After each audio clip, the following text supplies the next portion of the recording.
pessoal, tudo bom com vocês? Fala, galera! Estamos aqui para compartilhar com vocês algumas perguntas que fizeram lá no meu Instagram sobre a nossa lua de mel no Chile. É isso aí! Então vem com a gente. A primeira pergunta é da Beca Celestino e ela mandou assim: por que escolhemos ir para o Chile? Bom, essa resposta, ela tem uma história por trás. A Amanda, ela estava muito sobrecarregada com as coisas do casamento. Então, era muita coisa para pensar, muita coisa para resolver. Ela não queria ter mais essa responsabilidade de pensar em coisas da viagem. Então, ela incumbiu essa missão para mim. Eu tava tão sobrecarregada com os preparativos do casamento que eu, se eu tivesse que organizar mais alguma coisa, eu ia ficar maluca. Então eu falei assim, amor, resolve, é com você. Pra onde você decidir, eu vou e eu vou ficar feliz. Eu já tinha essa vontade de ir pro Chile, né? De conhecer o país e tal. E aí juntou o útil ao agradável, né? Ela deu a missão pra mim, eu já tinha essa vontade. E aí juntou tudo e a gente acabou indo. A segunda pergunta é da Tami. E ela perguntou assim: vocês foram com alguma empresa? Não, a gente não foi com uma agência de turismo. A gente, na verdade, foi por conta própria. A gente comprou as passagens, a gente viu a hospedagem, a gente viu os nossos passeios. Inclusive, alguns passeios a gente comprou pelo Airbnb, junto com a locação do lugar.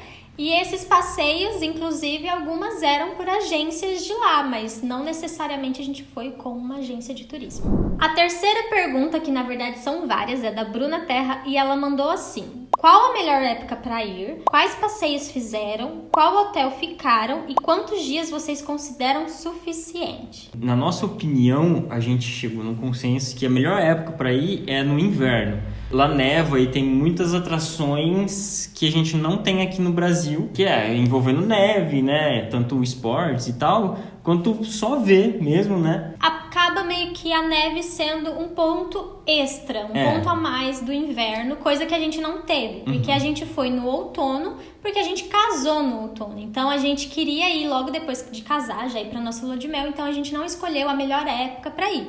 Mas eu tenho vontade de voltar no inverno. Sim, a gente inclusive tem vontade de voltar. Mas assim, se você não for no inverno, você não vai deixar de aproveitar. Porque assim, a neve seria só um extra a mais, entendeu? Porque as atrações lá, restaurante, museu, essas coisas assim, você vai ter acesso normalmente em todas as estações. A neve seria só um plus. Até porque nem todo mundo gosta de frio. Então se você não gosta de frio, não vai no inverno, porque daí não faz sentido você ir, né? É isso aí. A outra pergunta que ela deixou foi: quais passeios nós fizemos? Tá, eu vou falar rapidinho os 3 principais assim que a gente considerou. O primeiro foi o Palácio de la Moneda. A gente foi lá conhecer a estrutura dele, andou em torno dele. A gente só não pôde entrar porque a gente não fez uma reserva, né? Mas só de estar lá em volta, assim, já é legal, massa, né? Já conhecer a estrutura e tudo mais. E na parte de trás dele também tem um museu que a gente pôde entrar e que tava tendo exposições, até de fotografia. Foi bem legal. Sim. O segundo passeio que a gente fez foi pro Cerro de Santa Lucia, que é um morro bem verde, assim, bem arborizado, bem florido e tal. Que lá em cima tem tipo um castelão, né? E ela também tem um mirante para a cidade toda e é muito massa. Você consegue ver toda a cidade. Inclusive, as pessoas costumam ir para aquele Sky Costaneira, que você paga para entrar, para ter, às vezes, uma visão aproximada do que a gente viu lá e foi gratuito. E o terceiro passeio foi pro Cajón del Maipo, que é uma experiência bem diferente e bem completa, assim, porque a gente vai lá, né, pra montanha, mas no caminho a gente tem paradas. Tipo, a gente parou num restaurantezinho lá, né, bem temático, assim, bem tradicional do Chile mesmo, com comida típica de lá. Depois a gente parou numa estação de trem que eles demoliram, mas reconstruíram uma parte dela para contar a história daquele lugar, né? E por fim a gente chega lá no topo da montanha para conhecer, né? E é maravilhoso, tem uma água assim. E fora que quando a gente chega lá, a gente também teve depois ali uma experiência de comer alguns queijos, tomar alguns vinhos com aquela vista maravilhosa. Então foi um passeio super completo. Esse foi um dos passeios que a gente comprou no Airbnb. E fora esses 3 passeios principais, a gente também fez os mais normais, digamos assim, que é conhecer restaurantes, passear por calçadões, ver monumentos na cidade, porque qualquer lugar que você vai tem estruturas, igrejas e tal, que nem sempre são considerados, aquele ponto turístico. Mas a cidade em si tem bastante coisa bonita pra ver. A próxima pergunta foi qual hotel a gente ficou. Na verdade, como eu já expliquei, a gente não ficou no hotel, a gente ficou no Airbnb, que era um apartamento que ficava bem no centro da cidade. Então a gente tinha acesso a vários pontos turísticos, como acesso também ao metrô. E a gente acabou não utilizando o metrô, porque muitos dos passeios que a gente fez, a gente foi a pé mesmo. Acho que só teve um dia só que a gente resolveu pegar Uber, porque foi num restaurante que a gente foi à noite, que era bem longe, e para não se perder, a gente preferiu ter essa segurança aí. Quantos dias a gente considera suficiente? Tá, a gente ficou lá por 5 dias. Nesses 5 dias a gente optou por passear, mas não passear tanto que a gente não conseguiria descansar. Então a gente passeou e descansou. E mesmo descansando a gente conseguiu conhecer bastante coisa legal, né? Sim, a gente acabou indo sem essa pressão de vamos ir pra conhecer tudo e tal, justamente porque era a nossa lua de mel. Então a gente falou assim, vamos descansar, se a gente quiser dormir até tarde, a gente dorme, se a gente quiser fazer passeio, a gente faz, se a gente quiser cozinhar no apartamento, a gente cozinha. Então a gente foi sem essa pressão, mas se você quer ir para conhecer bastante coisas, mesmo assim 5 dias é o suficiente. Sim.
Próxima pergunta é da Bianca Lima e ela perguntou: como fizeram para se comunicar com as outras pessoas? Cara, muitas pessoas subestimam o espanhol.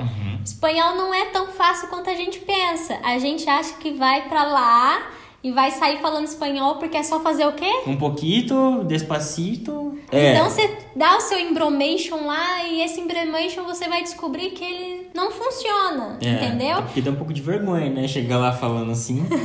Inclusive, a gente teve até situações que, tipo, de ir no mercado e pedir alho e a pessoa não entender. E aí a gente ficar lá tentando acertar e não chegava em lugar nenhum. Até que eu achei a casquinha do alho e mostrei e ela falou, arro. Então, tipo assim, foi coisas que a gente foi aprendendo lá. A gente aprendeu bastante palavrinhas, inclusive. Porém, dá pra se virar. No meu caso, eu senti que eu tinha mais facilidade de entender o espanhol do que o Eduardo. O Eduardo, ele se virou mais com o inglês. Mas mesmo se ele não falasse inglês, a gente ia conseguir se virar numa boa. Não é impossível. Tipo, você vai chegar, você vai sofrer um pouco, mas é de boa até. Deu pra entender? Eu acho que se fosse inglês, pra mim seria pior. Não, o inglês seria impossível. Tipo, você chegar lá... sem saber nada. Sem saber nada, né? O espanhol ainda você dá pra até tentar parecido. Entender.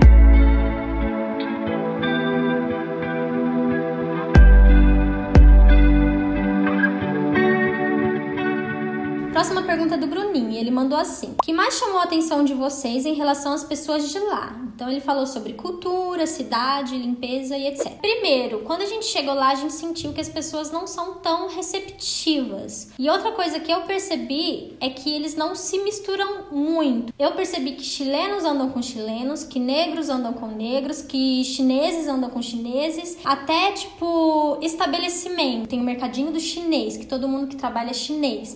Então eu senti que até vendo as pessoas na rua, que as pessoas meio que não se misturam. Eu achei isso meio estranho. Outra coisa que a gente percebeu também é a questão da limpeza e a sujeira das ruas. A gente ficou bem no centro da cidade. Se a gente andasse 2 ruas para trás do prédio que a gente estava, a gente via uma cidade toda suja, né, amor?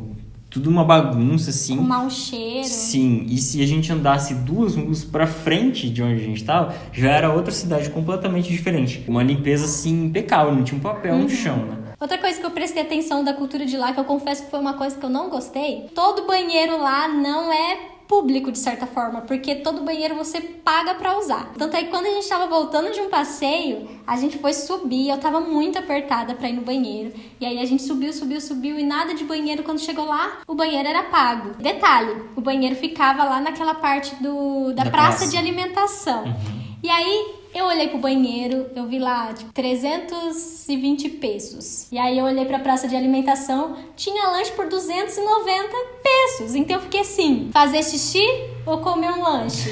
Óbvio que eu escolhi comer um lanche, né, menina? Eu preferi ficar com vontade de fazer xixi, mas comer um lanche. A próxima pergunta é da Camila Furtuoso, e ela perguntou: qual o pior perrengue que vocês passaram? Gente, eu não elegeria o pior perrengue. Eu elegeria um dia que foi uma sequência de perrengues. Foi perrengue atrás de perrengue, que foi o primeiro dia. Começou já no Brasil, que a gente quase perdeu o voo, que a gente perdeu um monte de produto na hora de passar, na hora de despachar.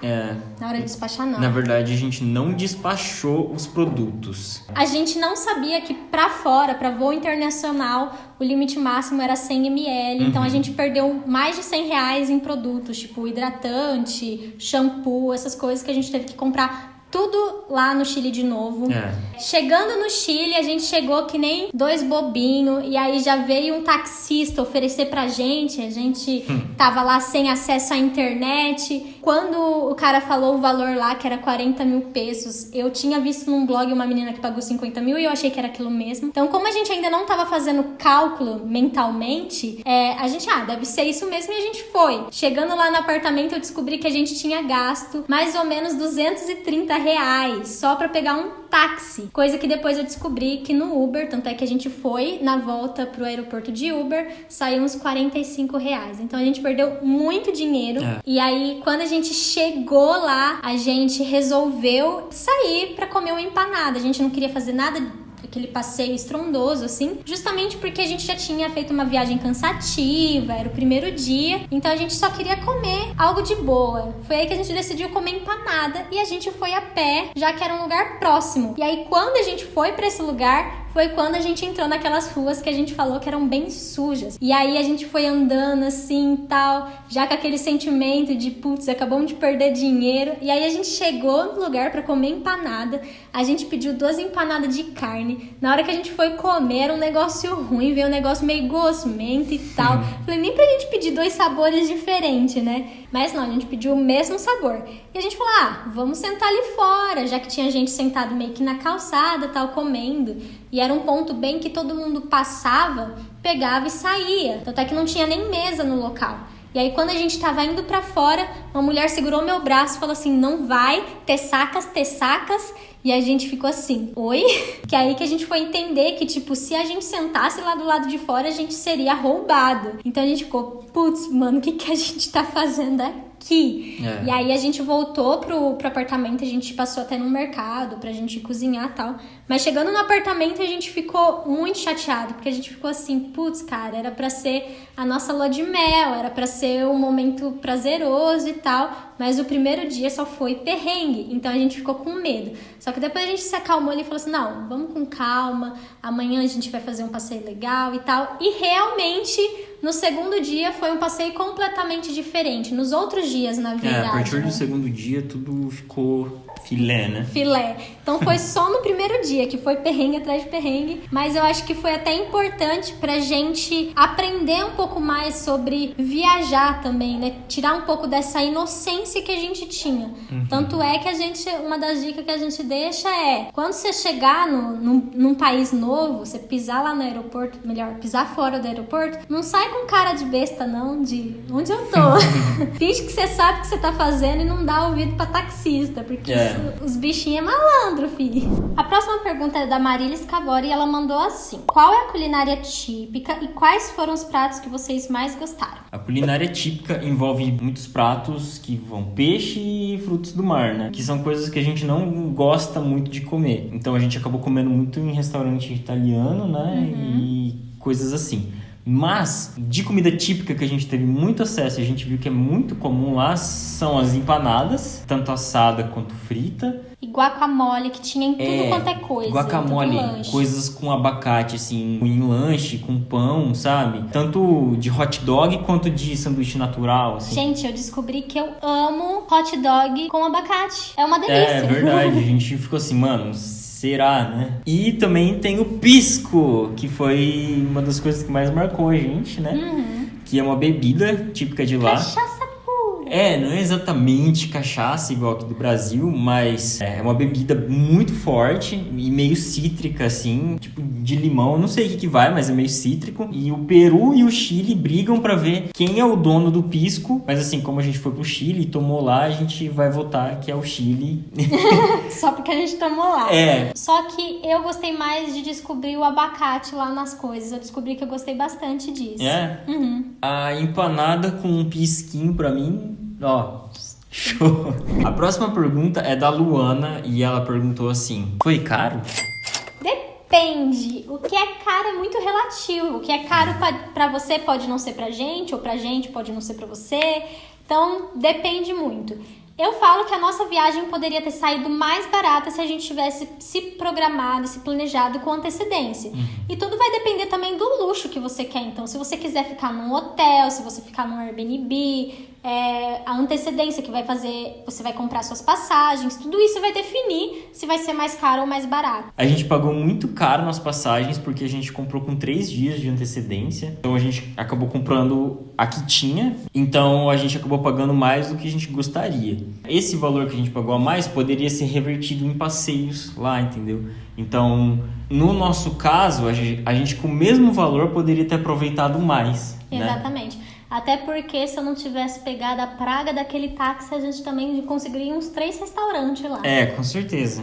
A próxima pergunta tem tudo a ver, que é da Thaís Mariana, e ela perguntou: como vocês se planejaram financeiramente? Na verdade, a gente não se planejou financeiramente, porque todo o nosso dinheiro estava sendo investido no casamento em si. A gente tinha muita vontade de viajar, e a gente tinha muita fé que a gente ia viajar, mas a gente não tinha esse dinheiro. E, por fim, a gente ganhou a viagem completa. A gente ganhou hospedagem, a gente ganhou um dinheiro para fazer os passeios lá e por fim a gente ganhou as passagens também. A gente até então ia pagar só as passagens, a gente tinha até parcelado, porém por fim a gente também ganhou as passagens. Então, literalmente a gente não tirou acho que R$1 do bolso nessa viagem. A gente ganhou a viagem inteira. Porém, se a gente fosse se programar hoje financeiramente para ir nessa viagem, a gente levaria pelo menos um ano aí pra ser meio que juntando dinheiro de boa, sem muita pressão, né? Mas com um ano de antecedência você consegue comprar uma passagem mais em conta, você consegue pesquisar melhor os passeios que você pode fazer. E aí não necessariamente você precisa ir com uma empresa, você mesmo consegue se programar. A gente que fez tudo meio na louca, mas por fim deu certo. A próxima pergunta é do Eric e ele perguntou: qual a experiência mais marcante dos lugares que a gente visitou? Eu acho que o lugar mais marcante que a gente visitou com certeza foi o Cajón del Maipo. Eu acho que foi uma experiência bem completa. Eu só vi praia e ter acesso à montanha, coisas assim, pra mim foi muito especial, foi muito diferente. A gente passou um dia inteiro fora e a gente viu coisas que a gente nunca tinha visto. E o passeio em si, ele é recheado de atrações, né? Foi diferente de tudo que a gente tinha feito. É isso aí.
So, this gentleman right here, he's always the one in charge of all this train, of all this station, and the one in charge of the Ave Phoenix project, the one that aims to recover and to relieve.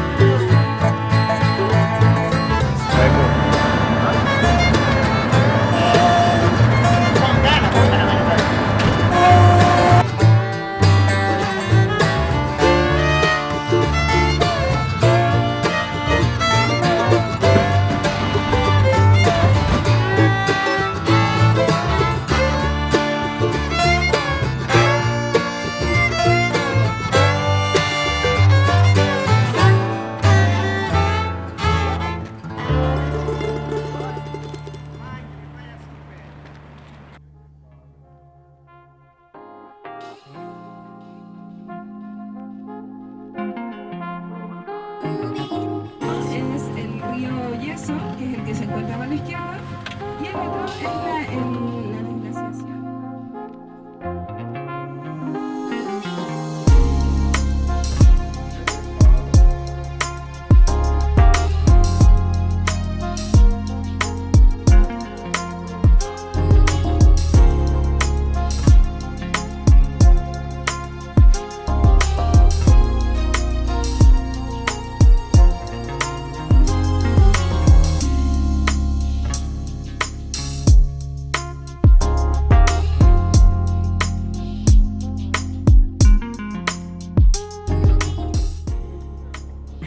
Nossa, muito bonitinho.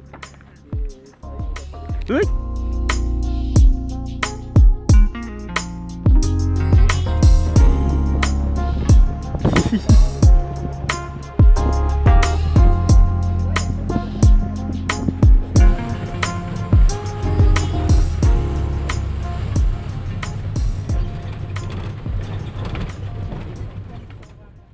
E por fim, a última pergunta da Rita foi: qual foi o momento mais marcante da viagem? Então, Tá. um momento como um todo. Olha, pra mim, um dos momentos mais marcantes, eu falo que não foi nem tanto as visitas aos pontos turísticos e tal, mas foi um dia que eu e o Du, voltando lá pro apartamento, a gente passou na frente de um restaurante e gostou e falou: vamos voltar aqui? E a gente foi, se arrumou, acho que inclusive foi a primeira vez que a gente se arrumou junto pra sair pra um restaurante, sabe? Pra um jantar romântico. Então a gente foi pra esse restaurante, a gente foi bem atendido, o lugar era bonito, as pessoas tratavam a gente bem, a comida era gostosa. Então foi tipo assim um combo de experiência ali que deixou o momento mais gostoso. E fora que a companhia era ótima.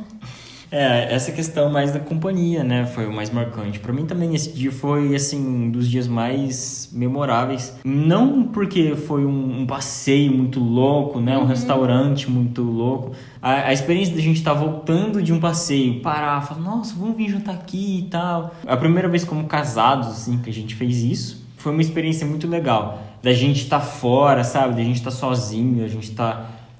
como casados ali, independentes, né? Sim. Eu acho que essa é a sensação, eu acho que isso que foi o que mais marcou. Então é isso, se você gostou desse vídeo, deixa o seu like, se inscreve no canal e vai aqui uma pergunta. Vale a pena fazer uma viagem internacional na lua de mel? Isso é uma pergunta muito polêmica e a gente vai responder ela num próximo vídeo, se vocês baterem a meta de comentários, que é de 14 comentários. Que foi exatamente o número de perguntas que a gente recebeu. Vamos fazer uma hashtag. Vale a pena ou não? Deixa isso no comentário que a gente vai fazer um vídeo respondendo essa pergunta. Por favor, gente. 14 comentários, velho. Gente, 14 comentários não é nada. Pô, é uma metona, assim. Na minha cabeça tá uma metona. Mas se for parar pra pensar, nem é tanto assim, vai. Então é isso. Esperamos vocês aí pra gente lançar esse vídeo. Uma mão lava a outra. Um beijo e tchau! Ai. Sobrevivendo.